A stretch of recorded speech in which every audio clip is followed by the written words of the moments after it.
Hello to all witches and wizards. Welcome one more week to Medicina Isiderum. Today's video is a little bit of a blog, mostly of my first attempt on making my own grimoire, my own book of shadows from scratch. So this is bookbinding. Hopefully this will help you maybe if you want to start. Maybe my technique works for you. And you can see here that this is my work table, which is actually a mess right now from all the things that I've been doing yesterday. I have been doing the actual binding and gluing of the spine. So I'm going to show you a little bit of that in this short snapshots, and I'm going to tell you how I chose to do the binding. I have no expertise in these.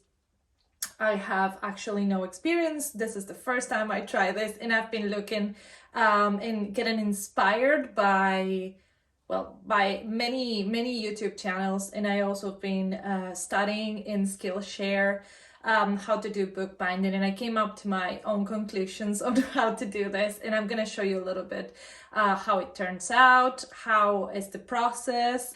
I actually got inspired by the videos of Nerdforge.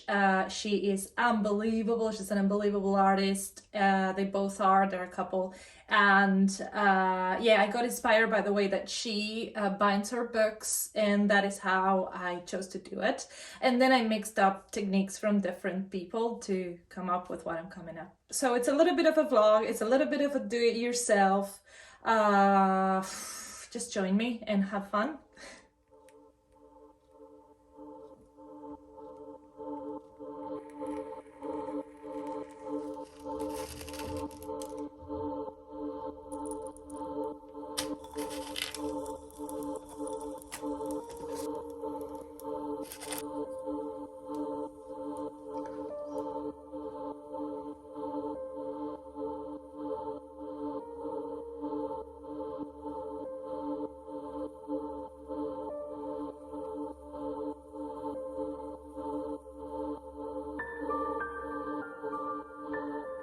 So let's check out the first part, which is the actual binding of the book. The first part is obviously just about folding the paper. In this case, I used what I had at home because again, this is a trial. What I did is I used Canson paper, so like very thick Canson color and white paper.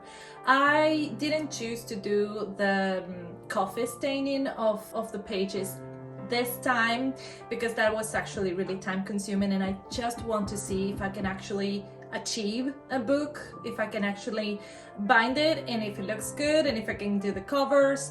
So I skipped that part and I just used the Canson sheets as they were. I had color and I had white, and to make it kind of thick I used them all. So the first part of the work was to actually fold the A4 Canson sheets that I chose, just fold them in two. So this is going to be an A5 size book. Eventually, again in the future, if I like this, if this turns out well, then I want to make bigger books. But this time I chose to do that, so folding all the sheets first and stocking them in what's called a signature. So signatures, which is a group of bent sheets put one inside of another, and I did groups of 5 and then stuck them up together, and then that's when I started binding. So let's get started.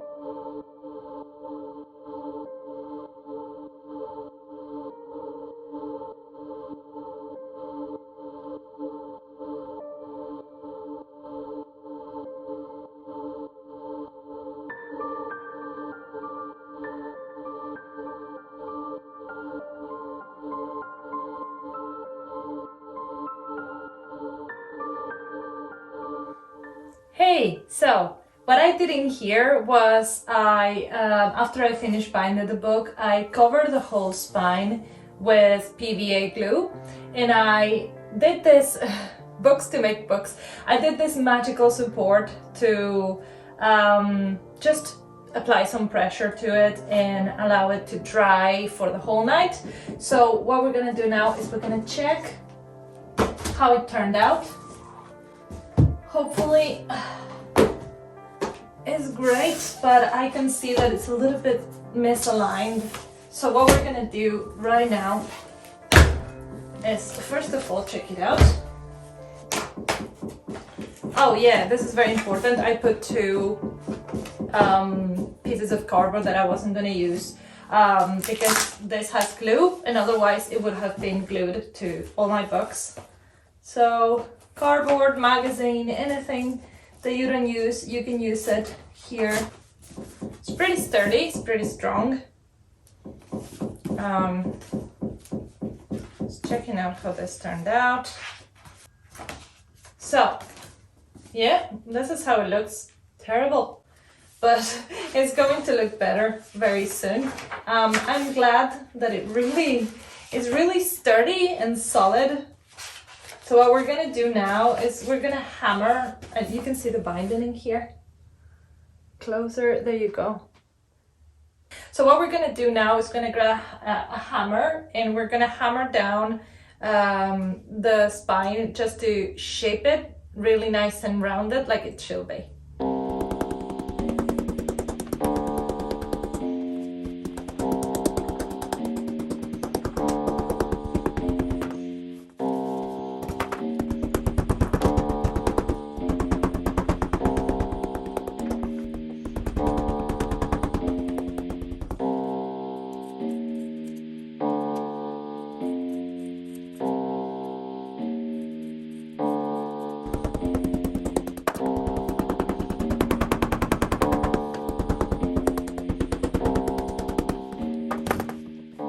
Now I'm going to sacrifice this little pouch that I have here to have some fabric to do the spine. So here we go.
here I made a mistake, and I want to tell you in time in case you are doing this and so the same thing doesn't happen to you, which is that I'm using I'm using this cardboard tops, right? So this is going to be the book. This is going to be this is the thickness of the cardboard I'm using for the top and the background, the front and the background. So this is where we are, and what I did wrong was I cut these strings because they were longer and they were actually bothering me, and I cut them, and now I realized that to be able to give mobility to this, I'm gonna need to pass these threads. I need these threads longer to be able to pass them through these holes and paste them on the inside.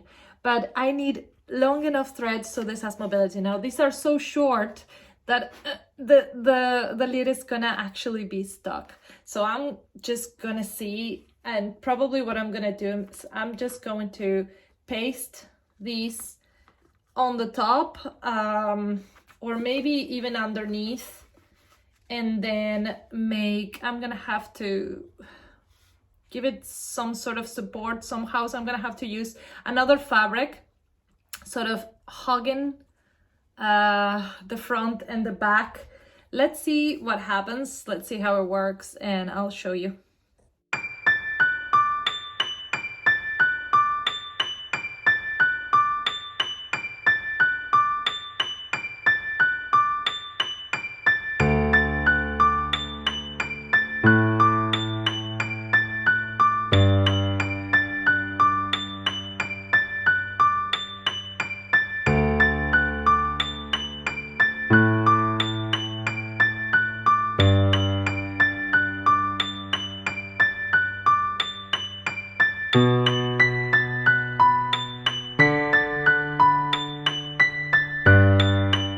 Well, so this is today's progress. I don't trust it a lot because I came up with a lot of mistakes, a lot of doubts. You know, it looks kind of good, but I don't really trust it. What I'm doing here is I'm applying weight again on top of it so that the cardboard pieces for the front and the back will really stick. There's a lot of glue involved. I'm going to let it dry until tomorrow, and I'm going to continue tomorrow with hopefully I'll receive the faux leather, just vegan leather, and I'm going to get that tomorrow, so I'm going to be able to move on with that process tomorrow.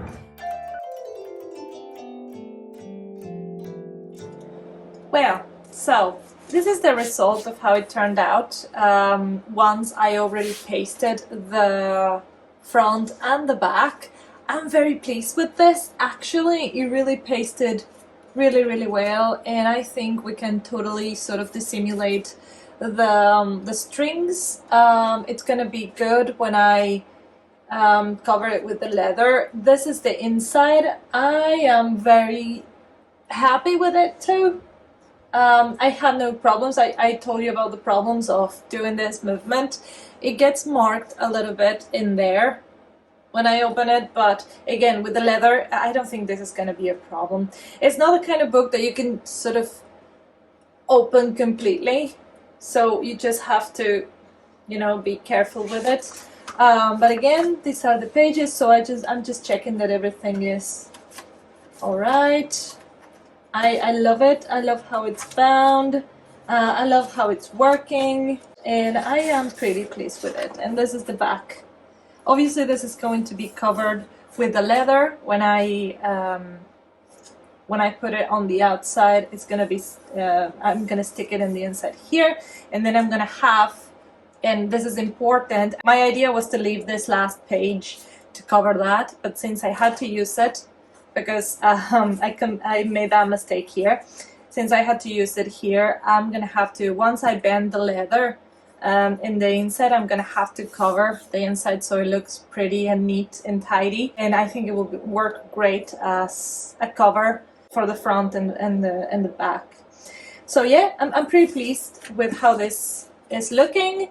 It's not the tidiest book in the world. It's a little bit crooked, but hey, it's heavy, it's sturdy, and I'm loving it. So I created a design of how I want it to look in the end. It's gonna look terrible in here, but it's actually an idea. I'm gonna get a frame. I'm going to emboss it, so the frame is gonna be popping out. And then once it's covered with the leather, I'm gonna add a stone, a gem with a beautiful sort of frame. And I am going to put 2 belts with studs, so I actually need to get the studs still. There's a lot of things that I had to buy to do this. I'm gonna try to make a list for you once I'm finished of everything that I used. And I'm sort of doing whatever I can day by day with the things that I had to get or buy. So today is going to be about building this frame for embossing. Let's go to do that.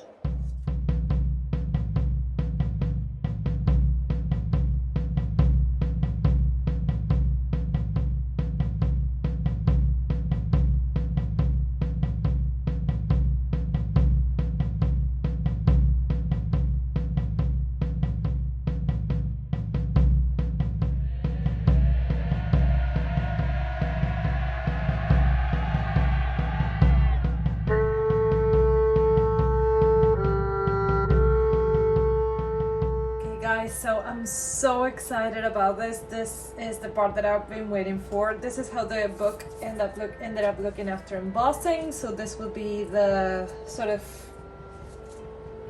texture of the front and the back. And this is the faux leather that I bought in black. So yeah, let's just measure up the leather so we can start working on actually covering the whole book with leather and seeing how it looks. What I'm gonna use is all-purpose adhesive that is special for a leather, cork, paper, and most plastics. So this is a contact glue, and this is how I'm going to attach the leather to the actual book. So let's get to it.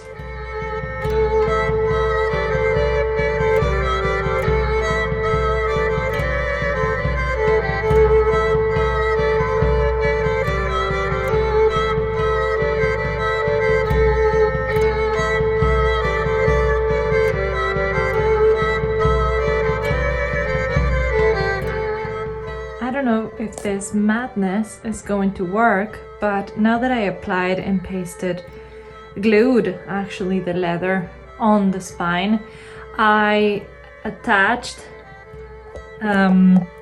these threads so I can keep on marking the veins in the spine, and so it will paste, but I'm not sure it's gonna work. I hope it pastes. So here's hoping. Let's wait about an hour so the glue actually dries.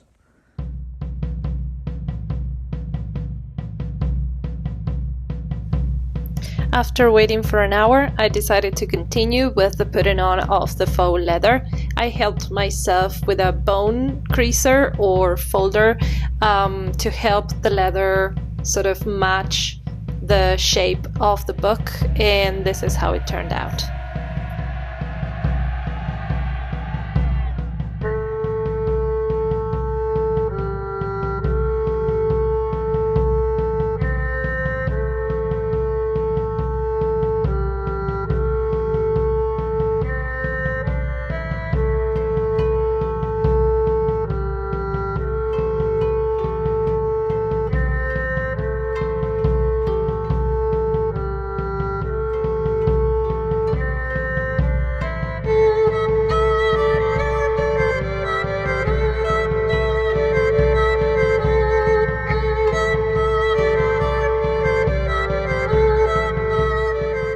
And now it's time for the finishing touches, bending in the faux leather to the inside of the book, pasting it and making it look neat and tidy.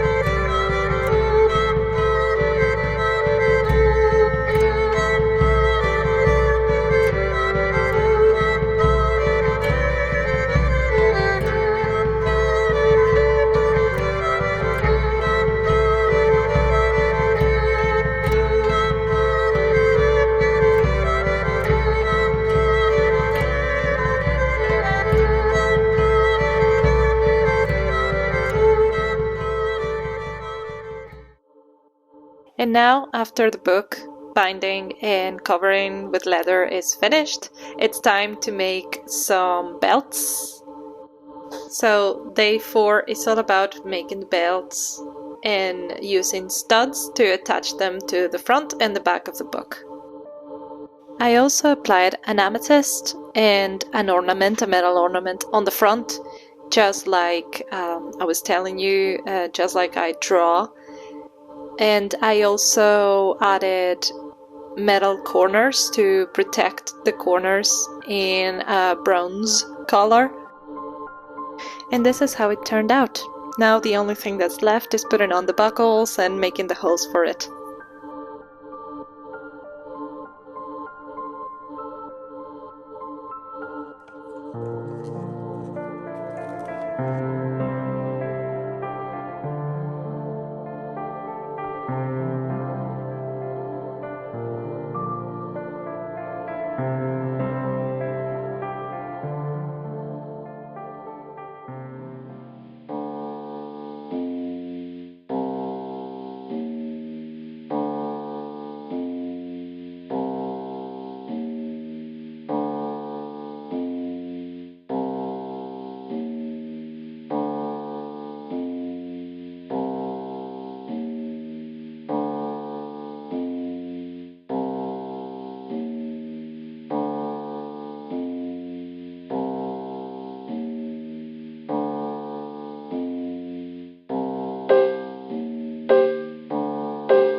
Okay guys, so for this last part, in retrospective, I will tell you that using like a PVA, not a PVA, but an all adhesive, sort of like plastics and fabrics adhesive, instead of this will be a lot better.